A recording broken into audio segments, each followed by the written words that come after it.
Hello again, everyone. Welcome to the Cipher Brief virtual studio. I'm Tom Nagorski for a conversation today where the subject might best be described by the title of a book that has just come out. The title is The New Nuclear Age at the Precipice of Armageddon, a frightening title, and the subject of our conversation today.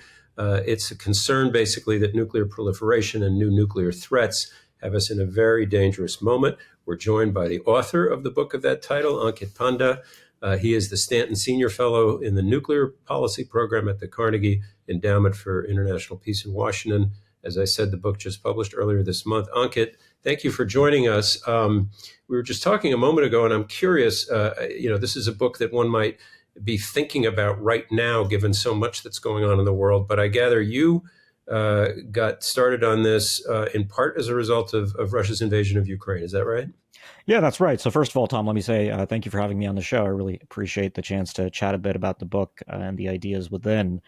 So essentially, really, the start of the Ukraine war really crystallized for me a set of thoughts that had been percolating in my mind for probably around the start of the pandemic, really, starting in 2020, that something was fundamentally shifting in the global nuclear order. In 2021, some of your listeners might recall, we got pretty good public evidence that China had embarked on a significant buildup of its nuclear arsenal. Of course, many people will recall the U.S.-North Korea crisis under the first Trump administration, of course, the Iran crisis that continued after the United States left the JCPOA or the Iran deal. And then, of course, Vladimir Putin initiates a major land war in Europe backed by nuclear threat making. These are just parts of the story that I tell in the book, but together, I think this changing geopolitical environment, the arrival of new technologies, the shifting role of the United States in the international system, all, I think, collide in a way that really does meaningfully shift the thematic resonance that nuclear weapons have today in international politics.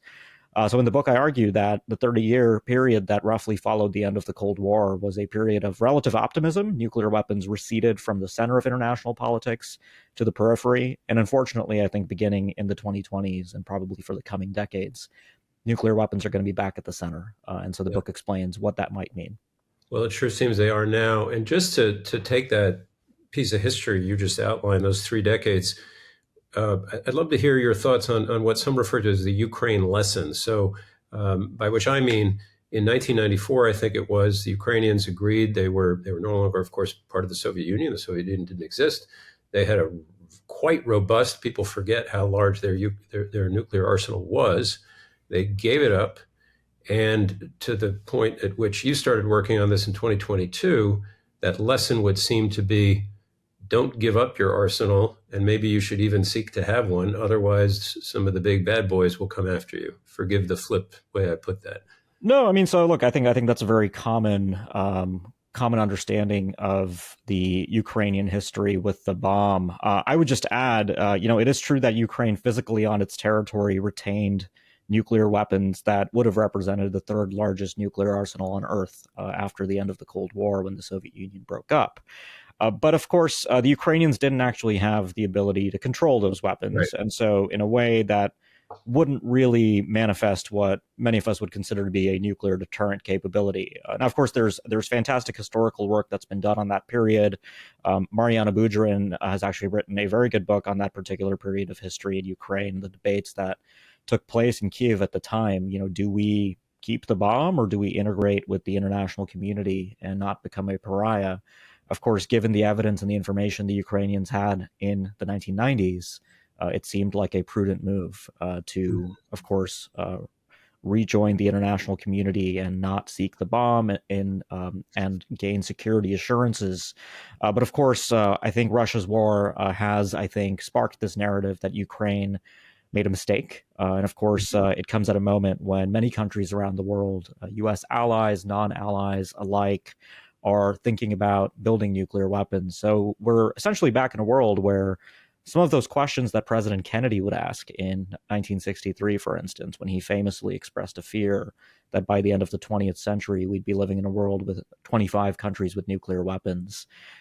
We might find ourselves back in a world where the pull of nuclear proliferation is once again a lot more relevant. The future of national security is here. Introducing the Cipher Brief's NatSec Edge Conference. June 5th through 6th, 2025 in Austin, Texas. Join leaders from intelligence, defense, private industry, and investment as they explore the innovations shaping tomorrow's world. Gain critical insights, connect with top minds, and shape the future of security in an interconnected world. Don't just witness the future, be a part of it. Secure your spot now at natsekedge.com. You mentioned U.S. allies and non-allies. I'm struck by the former because, not to in any way diminish them, but when one hears the term nuclear proliferation, one thinks most often, I think, of North Korea, Iran, maybe Pakistan, and so forth, and China lately. But to the point you just made, there are a lot of close American allies, at least thinking about this. Now, I want to just raise, because it's somewhat fresh in the news, back to Europe, the issue of Poland. And I don't believe, unless I've missed something, that they're thinking of building their own arsenal. But the president in Poland last month made a very public case that nuclear weapons be stationed on Polish soil for sort of, as I think it was, the reasons you just outlined about the Russia threat. Is that right? Yeah, so the Allied proliferation question was one the United States wrangled with throughout the Cold War. And so Poland is one of the allies that's now a lot more interested in nuclear weaponry. There's a debate within Poland. Is the right path ahead for Poland to build its own weapons, or can Poland host NATO nuclear members? Poland's, of course, part of the nuclear alliance. The United States bases nuclear weapons on the soil of 5 NATO allies. Poland is not one of them currently. So one of the ideas that's been part of the Polish debate is potentially to bring American weapons to Polish soil.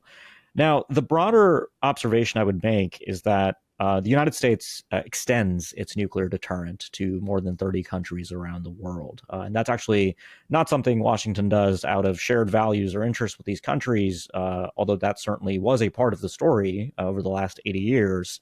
But it's really been an important non-proliferation tool for the United States. Essentially, by the mid-1960s, the United States came to something of a national consensus that a world with fewer centers of nuclear decision-making, be those unfriendly or friendly, was a world that was more dangerous for American interests.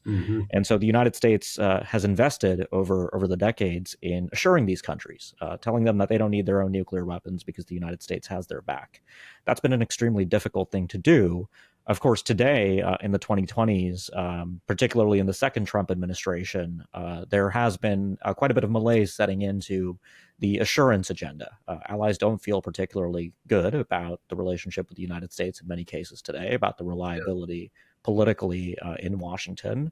And so unsurprisingly, that is leading to these conversations from Warsaw to Seoul to Berlin and elsewhere that nuclear weapons might be necessary. Now, look, I do want to caution here that these debates don't mean that these countries will build nuclear weapons. Right. The world today is very different from the 1960s. There are a lot of impediments, normative, legal, economic, even technical, to pushing ahead with a nuclear weapons program. It is not a decision to be taken lightly for any country. But of course, for the 30 years that followed the end of the Cold War, this would have been essentially unthinkable, that you would have elected, democratically elected Allied leaders making public cases for nuclear weapons. That is a meaningfully new phenomenon. And I think it deserves quite a bit of attention from Americans, of course, interested in the role that their country plays in the world, because this has been an important component of American statecraft for decades that is now shifting. You use an interesting phrase, the assurance agenda. And you also mentioned Seoul, I think, but talk for a moment, if you would, about two other allies, and accepting your point that it's not like they're about to start a nuclear weapons program tomorrow. But what's the calculus in Japan, famously until recently, I think, pacifist nation, and in Korea? Why are the rumblings there growing of heading in this direction? Sure. So Japan and South Korea exist in geographic proximity to each other and to a number of nuclear-armed countries that don't have very good relations with either of them. I would make a distinction between the national debates in Japan and Korea. Japan, of course, being the only country to have suffered nuclear attacks, there is a level of public neuralgia around the suggestion that Japan should acquire these weapons. The Japanese public is, of course, a lot more concerned about international conflict, especially post-Ukraine. Public opinion has shifted in Japan about national defense matters, but nuclear weapons are still a bridge too far. That said, Tom, There have long been quiet discussions among what I would describe as strategic elites in Japan, the national security experts, national security advisors, and defense thinkers close to the Liberal Democratic Party, which has, of course, ruled Japan for the majority of its post-war history, about what the country might need to do in a world where the United States is no longer reliable. And of course, making the jump from those private conversations to a public case for nuclear weapons acquisition is a tall order. Now, there's a few other things to say about Japan. Japan is notable for being the only non-nuclear weapons state that maintains a large stockpile of plutonium, which gives it a certain degree of latency. Now, across the Sea of Japan, when we turn to South Korea, we have a very different picture. We have public opinion polling for more than a decade now showing support in the realm of anywhere between 60 to 70+% of the public seeing the acquisition of nuclear weapons as beneficial. It's bipartisan. You can be a Korean conservative or a progressive, and you might have your own theory about why the country needs nuclear weapons. The theories are distinct, but there's a lot of public support. You, of course, also in Korea have a fair bit of elite support. In January 2023, President Yoon, who's now been removed from office following his martial law declaration, became the first democratically elected Korean leader to contemplate the acquisition of nuclear weapons. And of course, it's not hard to see why, in my opinion. I'm very sympathetic, of course, to South Korea's security predicament vis-a-vis North Korea. They have a nuclear-armed neighbor to the north that frequently makes threats of nuclear use. And in the case of both Japan and South Korea, unlike perhaps Poland, there is no France or UK, right? There is no alternative like-minded country in their region that might be willing to substitute for the role that the United States plays. And so these countries, too, I think, deserve our attention when we talk about proliferation in the new nuclear age. And staying in that part of the world, but a completely different case, if I can ask you about China. First of all, am I correct that just in terms of sheer volume right now, in the increase, are they the fastest proliferating nation at the moment? And what else would you want to share about the China case right now? Yeah, so, in the book, I identify China's decision to abandon essentially decades of what had been a level of comfort with a fairly small nuclear arsenal as being one of the key drivers of the geopolitical risks that I think are contributing to this new nuclear age. And yes, you're absolutely right. Between 2020 and 2025, China has been without a doubt the world's fastest growing nuclear arsenal. They have already, by many accounts, quadrupled roughly the size of their nuclear arsenal from 2020.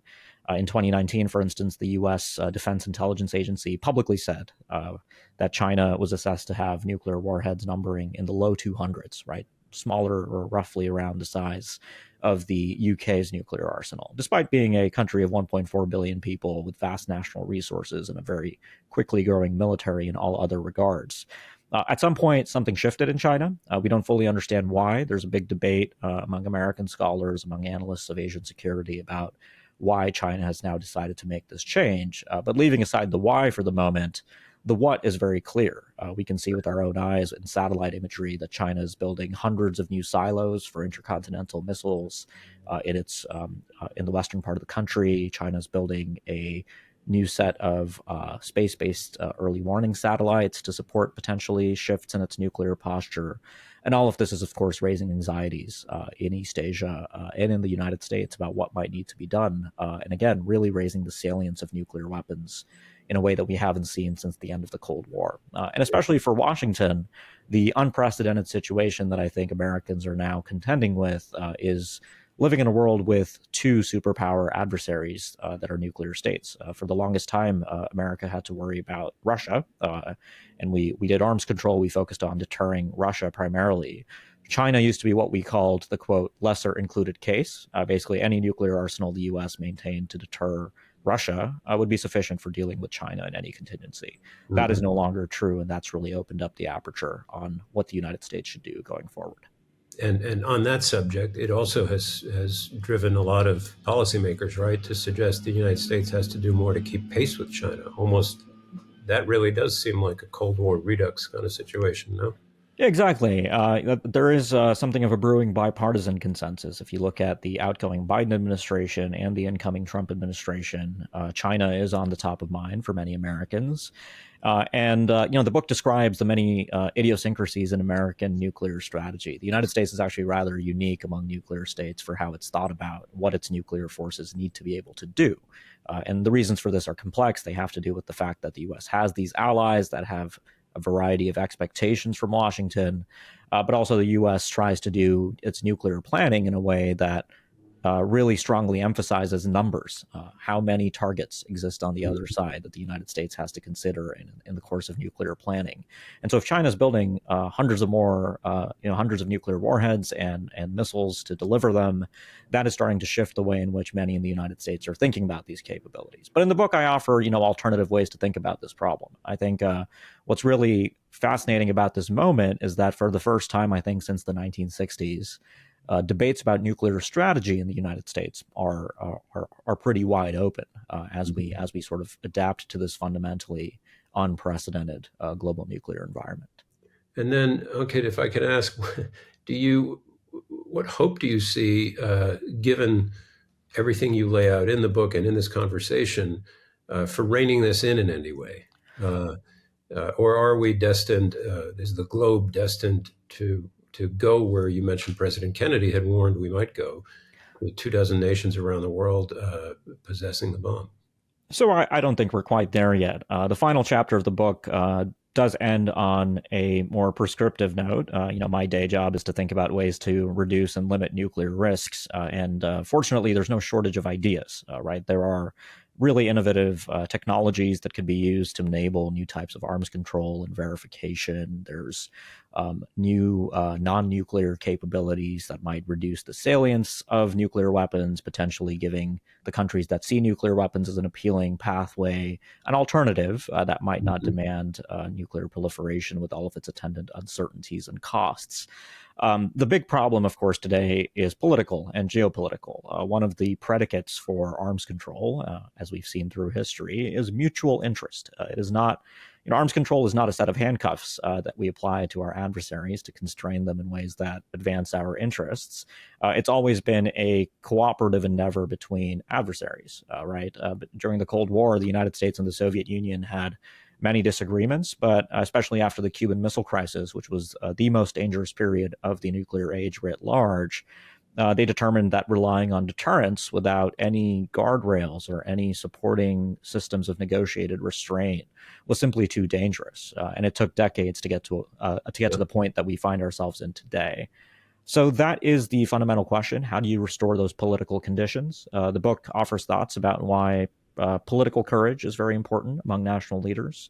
Donald Trump's been interesting because he's talked about nuclear weapons as an existential threat. He's talked about an interest in what he calls denuclearization or negotiations, essentially, with Russia and China. And so he might have something of a Ronald Reagan-esque instinct around these issues that could lead to an interesting breakthrough. That said, I'm not particularly optimistic in the short term, but the book is not fatalistic about these dangers. And my hope is that the people that read this book will recognize why nuclear weapons are back at the center of international politics and take a greater interest in what we can do as citizens and as a society to begin addressing many of these risks. All right, we're going to have to leave it there. The book is The New Nuclear Age at the Precipice of Armageddon.